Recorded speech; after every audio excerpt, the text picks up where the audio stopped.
Is it recording? Yes. Okay. 3. Well, the video as well. No. Do the whole thing and it's literally just a podcast. Switch it up each episode. I don't even know what happened. See? He's a liar. 3, 2, 1, and...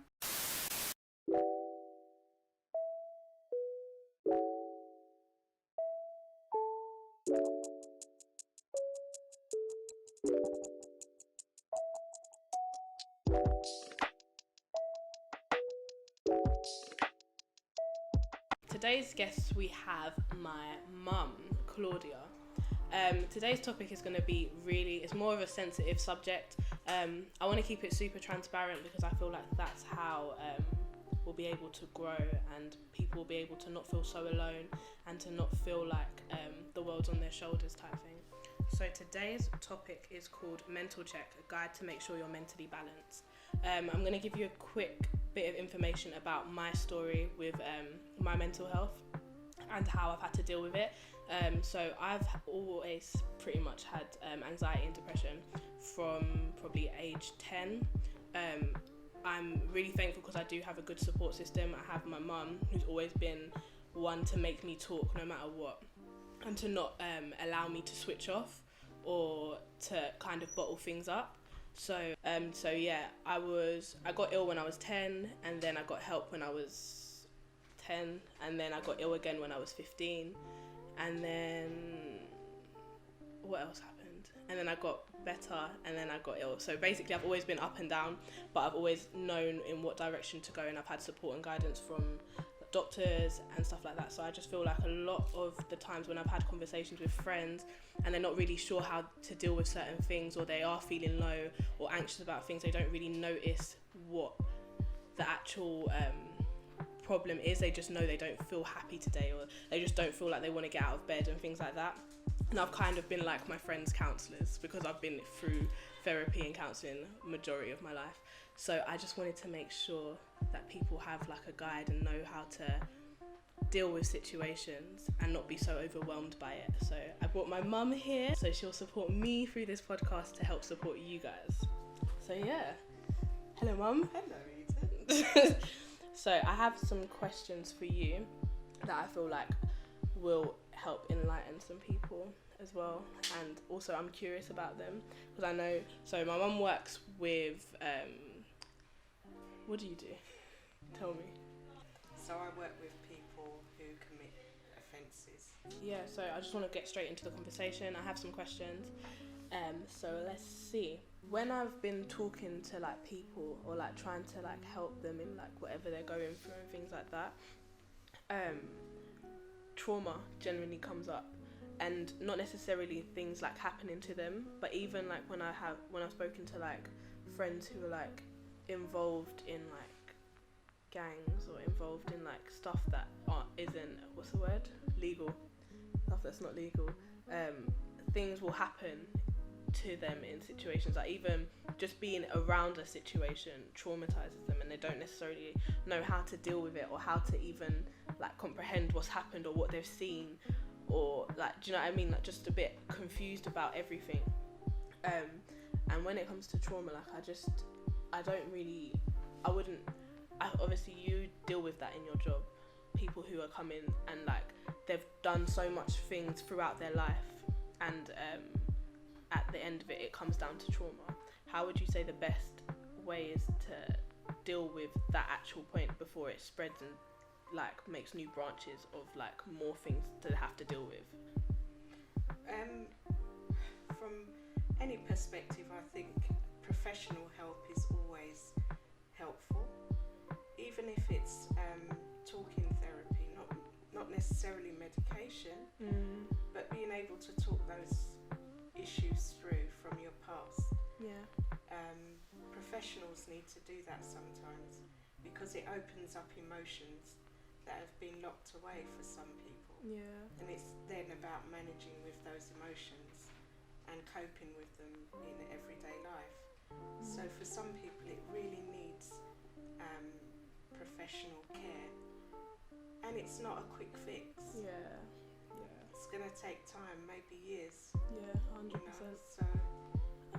there's no quick fix. Yeah, a lot of the time as well, when it comes to like trying to sort out those problems that are the worst to kind of think about and deal with, they're the ones that will feel like a drag, because you don't necessarily want to talk about it.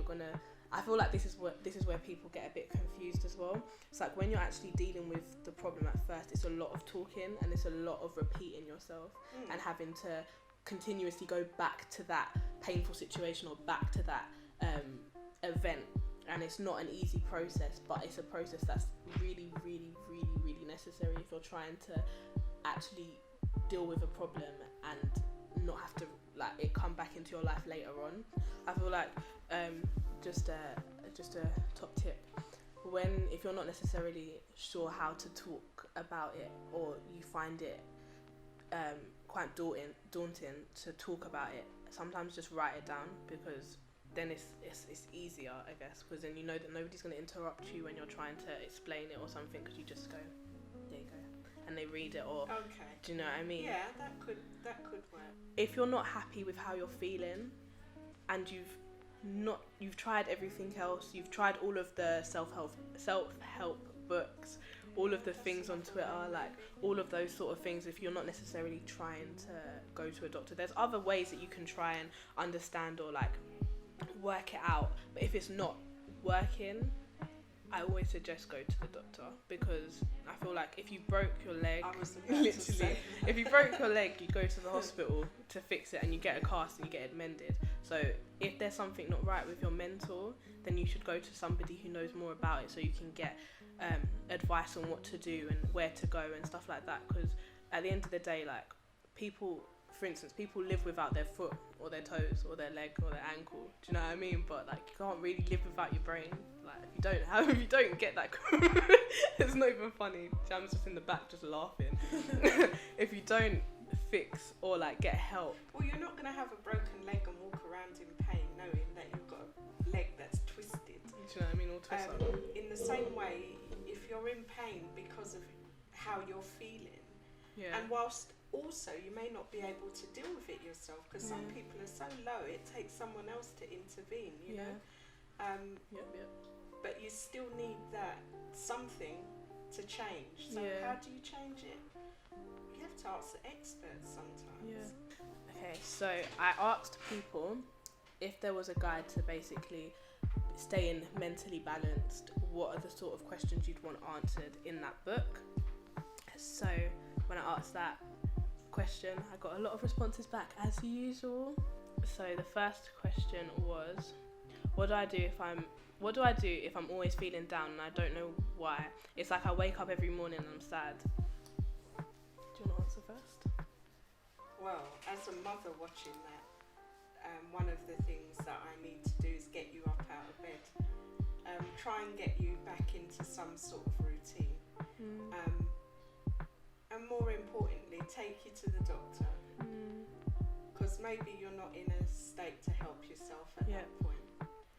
But if we're talking about you're at that point where you can help yourself, then one of the things would be to make sure that you're getting out and about, even if it's just a walk up the road, so that you're not staying at home in the same place. One of the things that I did when I was feeling like that was, what did I do? I used to force myself to just do anything. So, for instance, if there was a photo shoot at TalkWith, or if there was anything, like I'd just be like, I'll be there. Like even if I wasn't the happiest person on set, like I would make sure I was there, like all the time.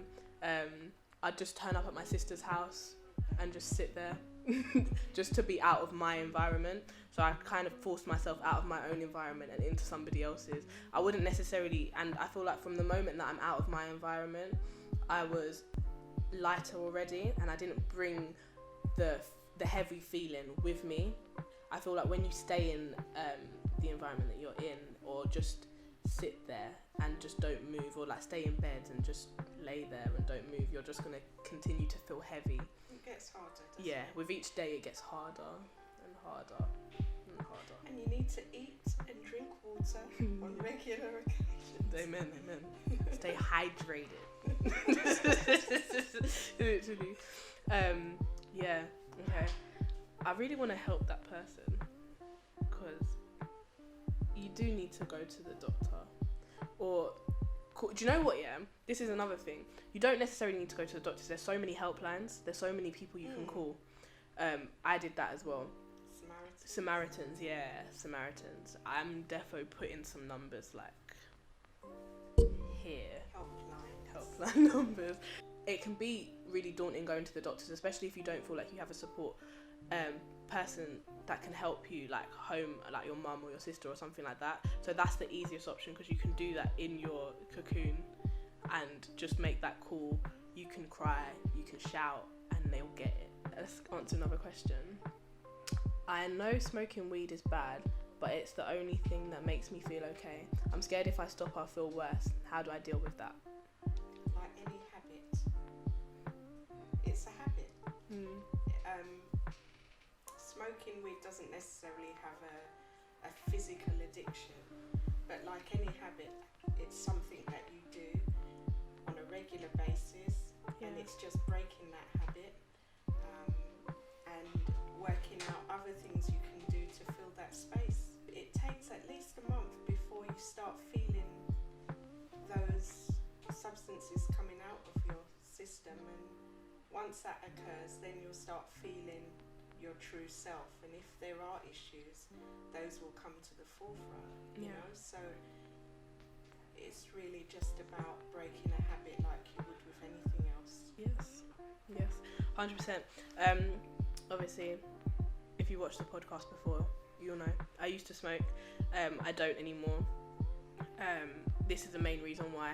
When I was smoking, it got to a point of me smoking in the morning, in the midday, afternoon. I'd wake up, I'd smoke, I'd sleep, I'd wake up, I'd smoke, I'd sleep, and it was just a really vicious cycle, to the point of when I started to feel what I was feeling, I'd be like, nope, need to cancel it out, and then I'll smoke again.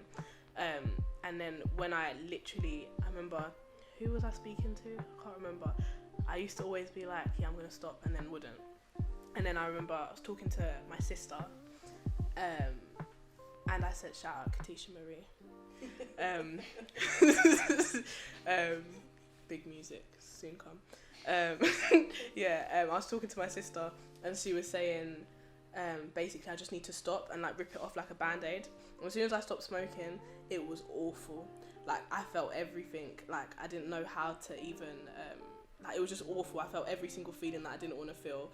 I felt lower than I did before, but that's, I feel like, because it's a depression, it like sinks you and then you come back to your normal level. As soon as it finally started to leave my system on like the third week, I started to feel lighter and not so low as well, and more positive. But I incorporated going to the gym more as well, so I'd got an extra dose of like endorphins and things like that. I was just trying to be healthy and more active, and that helped as well. But it doesn't make you feel great afterwards. After you stop, you don't feel like immediately I'm happy, I'm smiling. Like it doesn't work like that. But as soon as after that that period of a month goes, you'll level out. Okay, so we're coming to the end of this podcast. Thank you so much for being here, Mum. So before we close, I have two things that I want you to do before we end this podcast. So, can you describe the process of staying mentally balanced in one sentence? Learning how to relax. I think that encompasses a lot that we will go through in life. On a personal level, I need to learn. I know when I'm stressed, I can feel my bodily reactions. Just knowing how to calm it down and relax when distressed or pressured or feeling some negative emotion keeps you balanced. I think that's fair. I feel like everybody needs to have that one thing. I think for me, when I'm worried or anxious or angry, to be fair, with every emotion, all I need to do is listen to music and just block everything out. And once I've done that, like after like a good album, Beyonce album, like I'm good.